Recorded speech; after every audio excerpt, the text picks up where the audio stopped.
Maintenant, quand on regarde la situation, au fond, tous les gars qui ont soutenu le gouvernement dans la diaspora camerounaise sont où aujourd'hui? Ils touchent le RSA.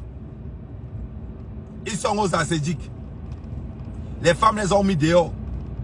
Ne leur parlez plus de Paul Biya aujourd'hui. Voilà le bilan des patriotes. Ils n'existent plus. Parce qu'ils ont compris. Parce qu'ils ont compris que quand les éléphants bagarrent, ce sont les zèbres qui souffrent. Et les zèbres, c'était les patriotes. Il a fallu être un grand stratège. Comme toi. Ils sont où aujourd'hui? Les VP de Londres. Ils sont où aujourd'hui? Les Edgar Minasto. Ils sont où aujourd'hui? Les Harold Banderas. Les Sipouma la référence. Ils sont où tous ces gars qui ont soutenu le gouvernement camerounais ici? Ils sont où? Ils sont au champ. Ils misaient un peu partout dans Beng. Vous connaissez combien qui se sont sortis? Combien? Combien? Walou. Walou. Dites-moi. Walou. Il y a eu combien? Walou. Vous connaissez combien de patriotes ici qui ont seulement la brouette au Cameroun? La brouette. Walou. La brouette. Ils sont combien? Le patriotisme. Vous nous appelez aujourd'hui que... Oh... Venez, on va parler de Martinez Zogo. Billy où? Billy misère au Cameroun. C'est-à-dire que Billy demandait l'argent aux vendeurs d'eau glacée. Aux vendeurs d'eau glacée. Sa mère Kamel qui doit venir parler de Martinez Zogo. Sa mère Kamel. Mais que ceux qui l'ont donné ces dossiers-là viennent le défendre. Vous parlez de quoi? Si le patriotisme n'a pas donné de leçons à la diaspora. Si le patriotisme n'a pas donné de leçons à la diaspora. Oh les gars, c'est qu'on n'a rien à la tête. Le patriotisme m'a montré à quel point ce qu'on appelle l'hypocrisie au Cameroun. Ce qu'on appelle l'hypocrisie à l'heure actuelle où je vous parle là. Ne soyez pas étonnés en 2025 de voir Mère Kamel supporter Kamto. Ne soyez pas étonnés. À l'heure-ci, ne soyez pas étonnés. Le premier qui m'apporte le chèque, je suis derrière lui. Vous allez blaguer le tout aussi. Le patriotisme là, c'est fini. On est patriotes nous tous. Maintenant, on va voir qui mange sur qui. Avant, c'était le faux courage. Oui, c'est le faux courage quand tu es en bain. Non vieux au Cameroun maintenant. Non vieux au Cameroun maintenant. Ce n'est plus pareil. Quand il fallait qu'on défende le chef de l'État ici. Quand il fallait qu'on défende le chef de l'État. Il n'y avait aucun membre du gouvernement. Aucun. On s'est mouillé le maillot, mon frère.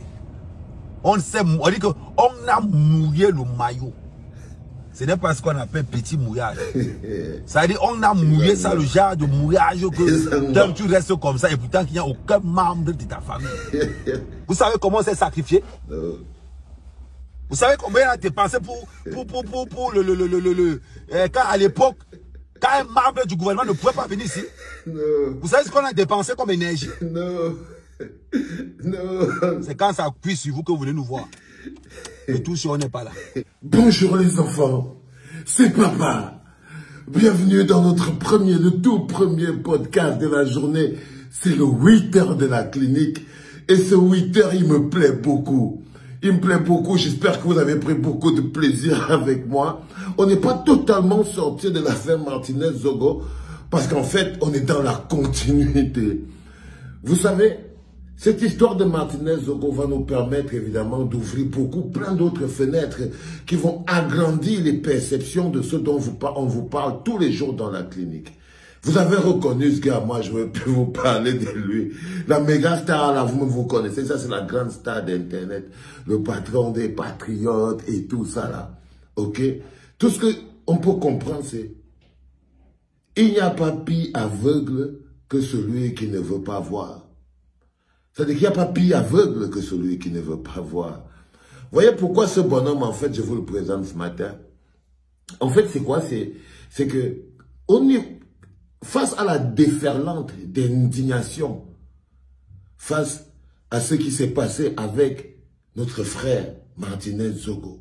face à cette abomination, face à la grosse vague d'indignation, face à cette grosse abomination et tout, il y a les membres d'un clan qui ont décidé d'aller voir les mêmes gens, donc de mettre sur pied le même process qu'ils avaient mis dans le cadre de 2018. C'est-à-dire recruter une bande de gars dans la diaspora, créer une histoire de concept genre patriotisme, défense des institutions, créer une espèce de fourre-tout, là où ils ont mis un peu de tout à l'intérieur, fabriquer ce groupe de personnes qui ont pour objectif de venir faire le contrepoids face à la vérité. C'est-à-dire que chaque fois que les gens seront en train de se plaindre, ce groupe de personnes-là qui se faisaient appeler vulgairement les patriotes, mais qui faisaient vraiment ce truc villageois de défense des institutions, mais où il y avait toujours un saupoudré de tribalisme derrière. Quand vous écoutez vraiment, personne n'allait vraiment très loin. Mais ils avaient toujours leur truc, on défend le chef de l'État, on défend les institutions. C'est un peu comme si on les avait fait répéter une leçon. Vous vous rappelez de ces gars, ils étaient pleins sur Internet. Il y avait aussi des filles et tout, ils étaient toujours là dehors. Oh, Kamtoa fait ceci, oh, les Bami ont fait. Ils étaient toujours sur ce truc. Ils descendent, ils disent que non, ils vont empêcher les autres Camerounais d'aller manifester. Vous vous rappelez de ces gars? Mais rappelez-vous bien de ces gars. Ils étaient toujours là sur Internet, non? Ils étaient toujours là sur Internet, ces bonhommes. Et ce bonhomme qui s'appelle Ahmed Kamer, il faisait partie de ce groupe. Il faisait partie de ce groupe. Les gars voyageaient parfois pour aller empêcher les gens de dire à Pomba que Pomba, on ne peut plus supporter. Les gars voyageaient pour aller se battre. Parmi ces gars, il y avait donc le fameux Billy le gifleur. Parmi tous ces gars-là, il y avait ce fameux gars qui est devenu célèbre parce qu'il avait blessé une dame. Parce qu'il avait blessé une dame avec une gifle. Il est devenu célèbre. Il est parti au Cameroun. C'est-à-dire que le gars est resté ici. En fait, il avait le profil de tous ces gars qui sont dans ce groupe. Il était là, il vivait là, il se battait pour vivre et tout. C'était très compliqué. Il tenait pas la route. Il a dû se dire à un moment donné qu'avec cette gifle, il était devenu une méga star. Parce qu'en fait, si vous constatez bien ce qui se passe, ils découvrent que la violence fait mal quand ça leur arrive. Mais ils ont été les mecs les plus violents de la planète.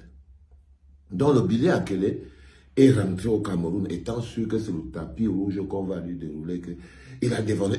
Voilà, ils sont encadrés par les gens comme les gens de Dieu Momo, comme ça. C'est la brigade privée des gens de Dieu Momo. Et tout, il a ses go dedans, il a ses potes. C'est lui-même le grand contrôleur de ce machin-là.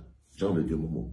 Donc, ce Billy Akele était rentré au Cameroun et il a commencé à marcher partout. Il a cru qu'il allait trouver de l'aide. Finalement, les gars lui ont tourné le dos. Donc, il est parti trouver la dure réalité du Cameroun. C'est lui que Ahmed Kamer dit maintenant dans la vidéo que le gars demande de l'argent aux gens qui ont l'eau glacée.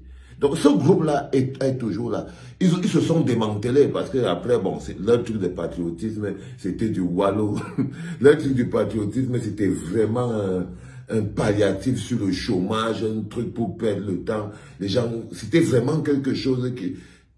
mais au fond, eux-mêmes, ils n'y croyaient pas. Donc, ils se sont rebarrés, ils sont partis dans leurs affaires et tout. Maintenant, avec l'affaire Martinez, les mêmes réseaux ont décidé de les activer. Ok? Voilà pourquoi, d'où la sortie de mon bon gars. Alors ça, c'est un de mes gars sûrs. Hein.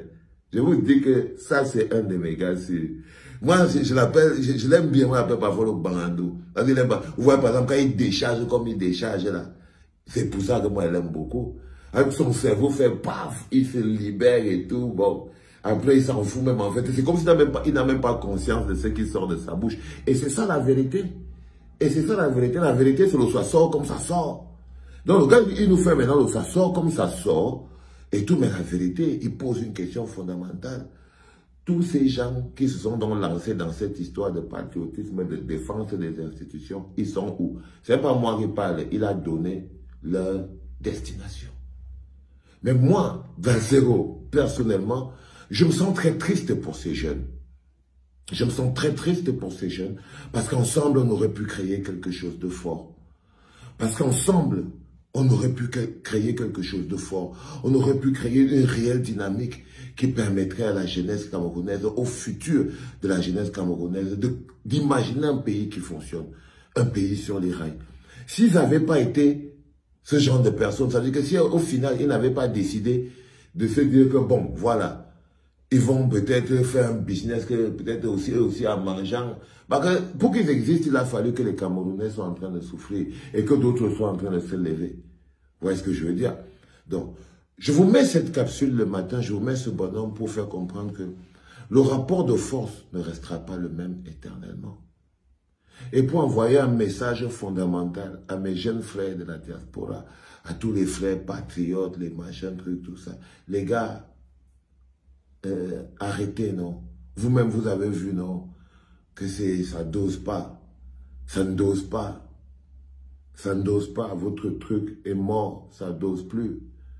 Ça dose plus. Donc, c'est même plus la peine de continuer à prendre aux gens la tête avec ça. Faites comme le bonhomme Ahmed Kamer. C'est lui qui a compris. Bon, il a compris aussi à l'envers. Parce que donc, il va arrêter de dire que celui qui a l'argent me donne. Tu entends, non, mon petit? Dès que tu vas dépasser l'argent, je sais que pour toi, c'est impensable à imaginer un jour que quelqu'un peut dépasser l'argent. Mais dès que tu vas réussir à être plus grand que l'argent. Parce que dépasser l'argent ne veut pas dire qu'on n'aime pas l'argent, hein, Ahmed Kamer. Tu entends, non, mon petit? Dépasser l'argent ne veut pas dire qu'on n'aime pas l'argent. Dépasser l'argent veut dire qu'on est plus grand que l'argent.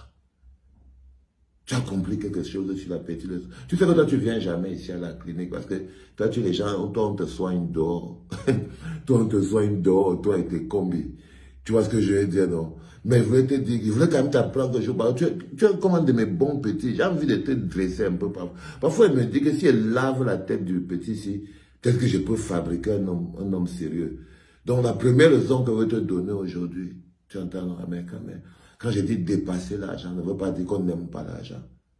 Je veux dire qu'on est plus grand que l'argent. Ça veut dire qu'on contrôle l'argent. On choisit ses sources d'argent. On ne dit pas, celui qui a l'argent me donne. Non, tu n'es pas quitté du trottoir. Parce que ce sont les mêmes qui ont l'argent. Si là, ils ont l'argent en ce moment, s'ils ne t'ont pas donné ce qu'ils ne voulaient pas te donner. Ok? Donc, il ne faut pas te mettre dans la logique, là. Ton truc c'est encore mou. Essaye de rendre ton truc un peu plus solide. Un peu plus solide. Il ne s'agit pas de dire, non, si quelqu'un ne me donne pas l'argent, patati, non. Personne qui a l'argent ne va venir vers toi comme ça. Tu entends ce que tu dis, non, petit frère, je suis en train de te wise. Quand tu parles comme ça, personne qui a l'argent ne peut venir vers toi. Parce que toi, tu n'as pas encore dépassé l'argent. Il te regarde, il dit que non, on ne peut pas fonctionner avec celui-ci. Parce que lui-même, il dit avec sa bouche que si quelqu'un qui me donne l'argent, par exemple, Kamto, il ne va jamais te donner d'argent. C'est-à-dire que tu ne vas jamais travailler pour Kamto, parce que jamais, il te donne l'argent, que tu vas lui servir à quoi?